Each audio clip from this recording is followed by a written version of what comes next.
Alrighty, big day for the Attex because we have fresh meats for it. So I got 6 Carlisle, what are these called? AT101s. So I picked these, well, to back up, obviously this thing needs tires because a lot of them are completely shot, as you can see. So needed tires, and you cannot find these single piece tires, which these are really weird because they are completely rubber except for this intersection, which is a steel mounting flange. So those are like unobtainium. I found a couple used, but probably wouldn't hold air. So I went ahead and went the route of getting fresh wheels and tires, which was quite the expense. It was about $500 and some for all 6 wheels and tires here. There's the rest of them. Unmounted, I've been mounting these past 3, which is pretty easy so far. I got 3 more to go, but I figured I'd take a little break and catch you all up to date.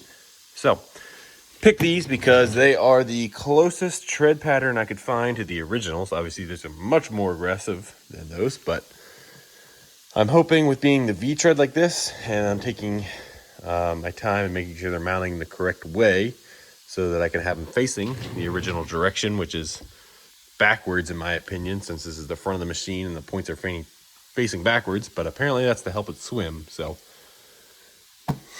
hoping these being the same style tread, they'll swim pretty good. These are quite a bit heavier than the originals though, which will affect its buoyancy, so I'll be curious to see. But the big problem is, if you'll see here, these are a 4-lug mounting. That's like a standard little trailer or like golf cart mounting pattern. And this thing is a tiny little 3-lug. So the big part of today's video is going to be making some custom adapters to get these wheels to mount up to the original mounting pattern. Haven't really decided how I'm going to do that yet. I'll probably mount up the rest of these tires tonight and then take a break and figure that out in the morning. But it'll be some sort of plate with 4 studs to grab that, and then 3 holes in the center for that, which won't be that big of a deal, but there's a couple of little ways I can do this. So I'm going to go ahead and get the rest of that stack of tires mounted on the rest of that stack of wheels, and we'll go from there. So see you guys in a minute. So 2 things. A, the holes need to be a little bit bigger, it looks like. And B, well, really, I think if the holes are bigger, it would probably work. So I'm going to go ahead and drill those out a little bit, and we'll see if that works. All right, so I went ahead and drilled out these holes to 3/8, I think was the drill bit size, which is perfect, but it is still a little too tight. So I need to, I guess, bring the whole pattern in a tiny bit, and we'll go from there. So I think this is a like 2-inch diameter hole pattern. I don't remember. So I'm gonna bring it in about an 1/8 inch, and we'll try that and see if that works a little bit better, because it's close, but not close enough.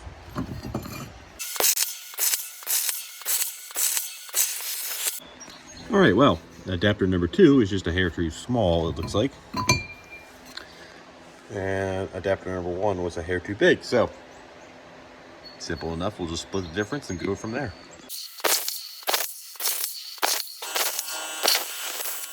All right, adapter number 3, and it is really close, but still really tight. It looks perfect, but for some reason or another, it's too tight. I mean, I could jam it on there, but I don't want to do that. So I might just up the hole size a tiny bit, just a smidge, and see if that is enough to take care of the issue. So we'll try that. And you might be wondering why I put these square holes in here. And that is because my plan is to take carriage bolts like this and weld them on the back. I'm going to cut, these are just test parts, I'm going to cut much thicker spacers than this. But yeah, I was planning on welding these carriage bolts in the back of here so that I basically have some studs. I could order real studs, but I wasn't going to cut them out of thick enough material to be able to press the studs actually in. So I think this is my best bet here, but we'll see if it works out or not. All right, so Got it all kind of loosely bolted up here. The center pattern here is extremely close to that inner wheel.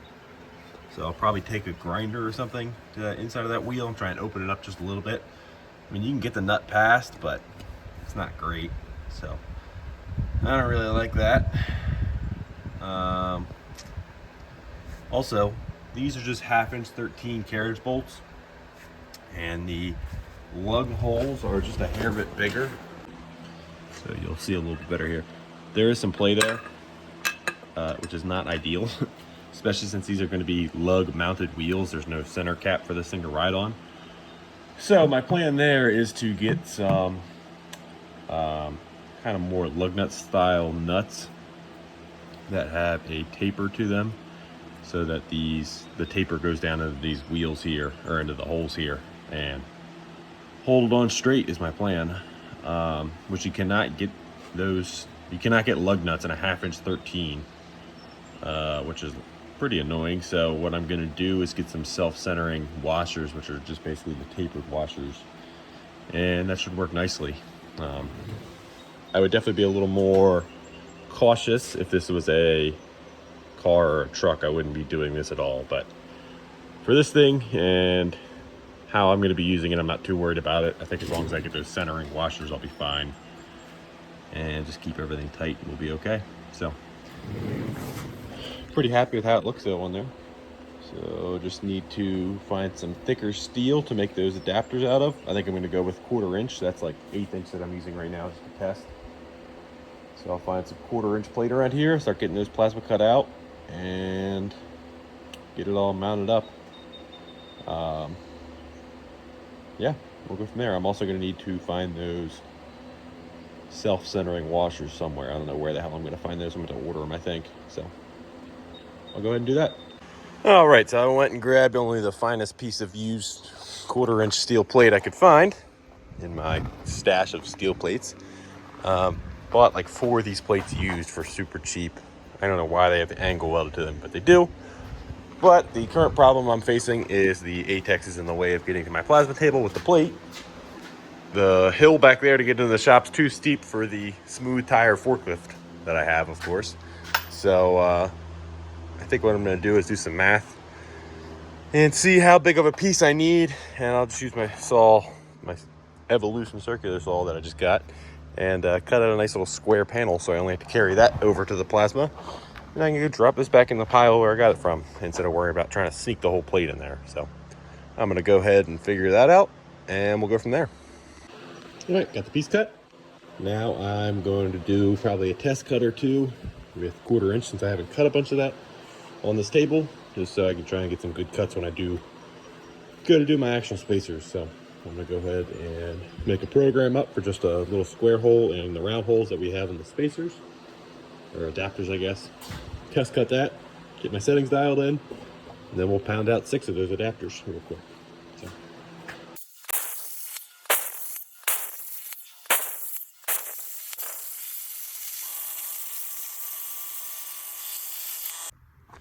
All right, so I know it doesn't look any different, but I cut the 1/4 inch plate out and got the settings dialed in, and we've got our first one bolted up here.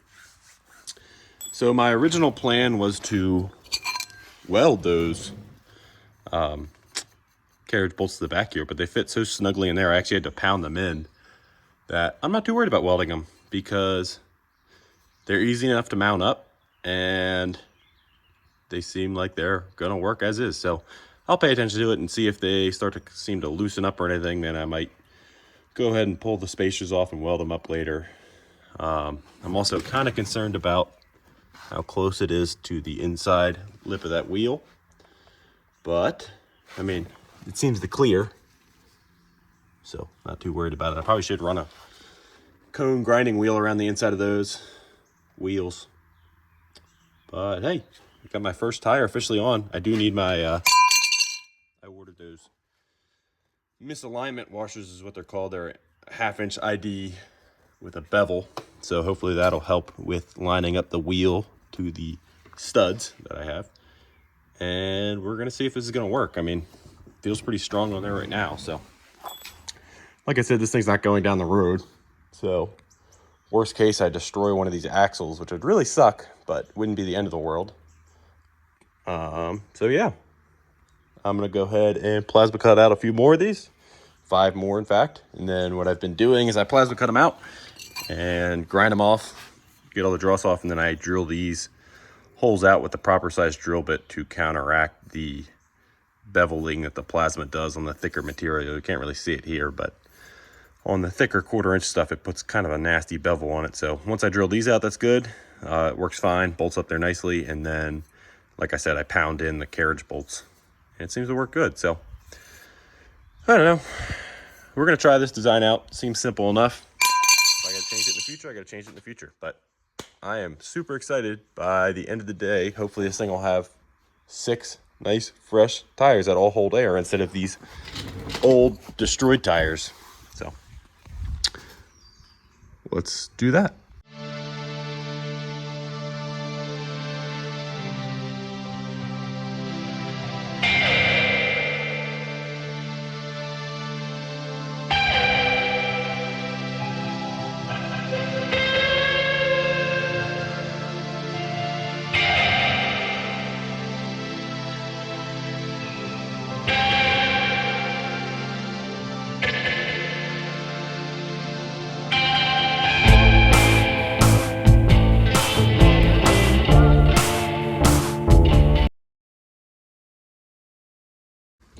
All right, I now present to you a much more proud looking Attex 300 ST. This thing looks 100 times better with those new wheels and tires. It's incredible what wheels and tires will do for a machine or a truck or a car or anything really. Even with a bag of garbage in the back. So, ended up stripping out another nut up here. So I did one there and I think one on the other side, so I'll have to remedy that. It seems like the studs are just welded on bolts on this, so I'm not too worried about it. Obviously, I have to pull those back apart to put the misalignment washers in for all the carriage bolts. When I go ahead and do that, I think I'm going to tack the head of the carriage bolts to the spacer. And then I'm also going to go ahead and paint the spacers. But overall, I think this plan's going to work. Alrighty. Today is a big day for the Attex, hopefully. It's getting its water drained out. It's actually got like a little drain port. I think that's original. Gonna have to find a plug for that. Also, we can see that axle seal leaks. That one doesn't seem to, but yeah. So this thing's not gonna hold water, but we'll cross that bridge when we get there. So, waiting for this thing to drain out. Then we're gonna push it into the shop up here. And I got my fresh crank seals put into the J-Lo. So this is the J-Lo Rockwell, you can see there. 295, or at least I think it's a 295. It's definitely a 300 because that's a ST 300. That was in this. And a while ago now, when I had this thing running in there and actually got to drive that a tiny little bit, it started having an issue where it would rev up really high and wouldn't go below like half throttle, even when I was sitting still. So I ended up deciding that it was probably the crank seals went bad on it from sitting, and they were letting in air and letting it get lean. So went ahead and put both crank seals in it, which was a pretty simple thing, so I didn't film it. Here are the crank seals for a J-Lo Rockwell 295. This is from Winderosa. So was a little tricky because me and my friend Steven had to do a little bit of machining. So we made this puller for the clutch. You undo this bolt and then you thread this in there and then you just use it as a standard puller. This is a 7/8 bolt. That's what the thread of the internal of the clutch is. And this is just like a 1/2 inch 13, I think, bolt that we used as our pulling, and it came right off. So you pop that off, put the seal on that side. You pull the flywheel cover off, the flywheel off, which is with a separate puller that we made a little while ago. This is like a 48 millimeter thread. I forget exactly, 40 millimeter, something like that. It's a big thread. Basically, there's a nut in here. You pull the nut off and this thread's on. Same idea. So it's great to have a friend with some amazing machining knowledge. I know a little bit, but not nearly as much as my friend Steven. So hopefully this thing is now the power plant that we need for that baby to get moving. So I'm gonna let that drain out, and then we're gonna work on putting this in here. I need to remedy some motor mount issues. These are completely blown out and I can't find them anywhere. We need to make sure I can get the belt tight, which is done by sliders in here, which is a real pain in the neck to do while it's in the machine.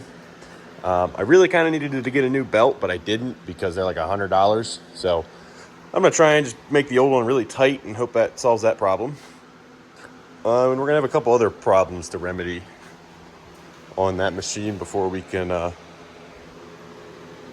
really drive it. Needs a fuel pump, needs a couple other things. So I'm really hoping by the end of the day I can drive out of this shop one way or the other, but we'll see. So this is the J-Lo Rockwell, you can see there, 295, or at least I think it's a 295. It's definitely a 300 because that's a ST300.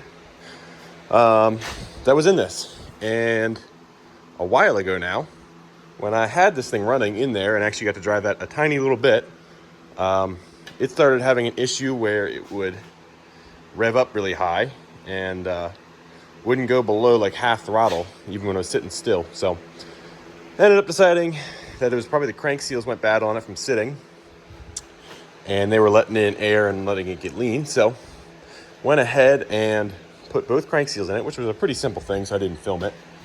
Here are the crank seals for a J-Lo Rockwell 295. This is from Winderosa. So, was a little tricky because me and my friend Steven had to do a little bit of machining. So we made this puller for the clutch. You undo this bolt, and then you thread this in there, and then you just use it as a standard puller. This is a 7/8 bolt. That's what the thread of the internal of the clutch is. And this is just like a 1/2 inch 13, I think, bolt that we used as our pulling, and it came right off. So you pop that off, put the seal on that side. You pull the flywheel cover off, the flywheel off, which is with a separate puller that we made a little while ago. This is like a 48 millimeter thread. I forget exactly, 40 millimeter, something like that. It's a big thread. Basically, there's a nut in here. You pull the nut off and this thread's on. Same idea. So it's great to have a friend with some amazing machining knowledge. I know a little bit, but not nearly as much as my friend Steven. So hopefully this thing is now the power plant that we need for that baby to get moving. So I'm gonna let that drain out, and then we're gonna work on putting this in here. I need to remedy some motor mount issues. These are completely blown out and I can't find them anywhere. We need to make sure I can get the belt tight, which is done by sliders in here, which is a real pain in the neck to do while it's in the machine. I really kind of needed to get a new belt, but I didn't because they're like $100. So I'm gonna try and just make the old one really tight and hope that solves that problem. And we're gonna have a couple other problems to remedy on that machine before we can really drive it. Needs a fuel pump, needs a couple other things. So I'm really hoping by the end of the day I can drive out of this shop one way or the other, but we'll see. Got it pretty well dried out here. Still a little bit of water pulled up. I vacuumed out some, but hey, shouldn't have left it out in the rain. This is what I get, right? So I'm gonna go ahead and throw my back out trying to sling this motor down in here because it's a real pain in the neck to work down on this thing. It sucks working on this thing. You gotta lean over like the side. Just sucks. You're down in the mud, the gunk, and the crap. In this case, a lot of water. So, hey, gotta pay the price to be able to play with this thing, right? So yeah, I'm gonna go ahead and sling that in there and get it bolted down.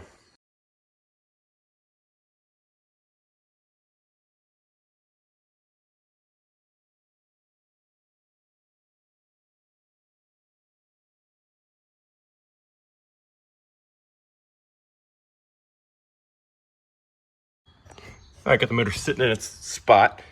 In that time lapse you saw, I had it sitting in there and I had to pull it out. That was because I had the motor adjustment rails all the way back, and they need to be all the way forward for the motor to go down in there and hit the floor mounts. There's 3 in the front here. Supposed to be a few in the back, but they're broken. That old rubber. But I just remembered I needed to extend the kill switch wire, which would have been so much easier with this motor out of here. So motor might come right back out. So I can do that because there's not a whole lot of room to work down there. And that's something I would like to be buttoned up properly. So probably gonna pull this thing right back out and do that real quick. All right, so something I just figured out here. Bottom of this motor mount has slots. That's how you adjust this belt. If that belt's loose, it's not gonna drive well, it's gonna slip. So I wanted to make sure I got it tight. So I have all of the bolts in the bottom of the motor pretty well like finger tight, so you can still slide the motor back and forth, but it's kind of tough. So I put it in here, put the belt on, and then decided to grab a ratchet strap, went around the back of the frame here and pulled it so it's nice and tight now. So now comes the hard part of trying to reach up under there to get to those bottom bolts. They really suck to get to. But at least now it's tight. So, I don't know, a little tip I figured I'd show you in case you were ever taking apart a Attex 6x6 300 STD model with a J-Lo Rockwell 300. So, back to the time lapse.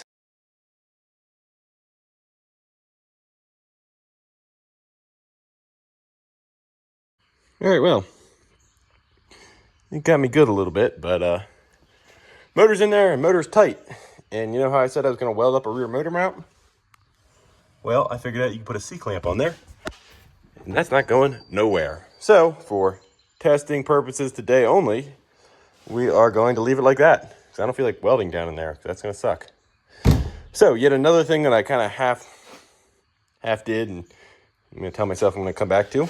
So, I hopefully forget about that and then never have to actually fix it. Next thing is we got to throw the carburetor throttle control in it. Pretty much hook up fuel and it's good. I'm going to have to run a temporary tank still because although the tank is higher, the original tank, which I cleaned out, I don't know if I showed that, is higher than the carburetor. The original tank has like a pickup tube, just like a truck would. So you need a pump to be able to suck it out of there. And this thing used to be a vacuum pump on the old carburetor, but this carburetor does not. So I will need to get a electric fuel pump for this machine. But the charging system doesn't work on the machine yet, which I should have ordered the parts for while I had the flywheel off, but I didn't. So I think today I'm just going to find my temporary tank and somehow mount that on the side here and see if that works. So more half-assing stuff. Yay. Got a push outside, got a wheel chalked up just in case it tries to take off. Got a fire extinguisher just in case anything happens. Fuel line's pinched off for now. I'm going to try and get it fired up and then run the fuel line, and then hopefully that carb will unstick itself. So let's see what happens.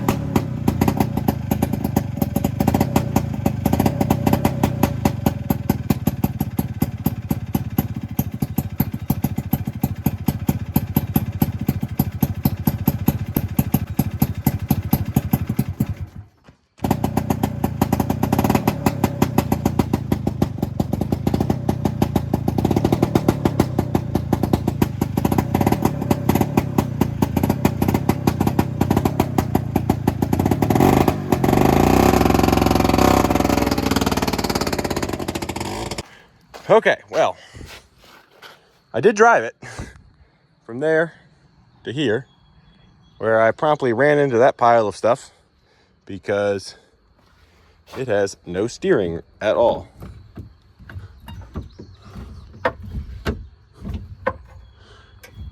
I thought I understood how it works.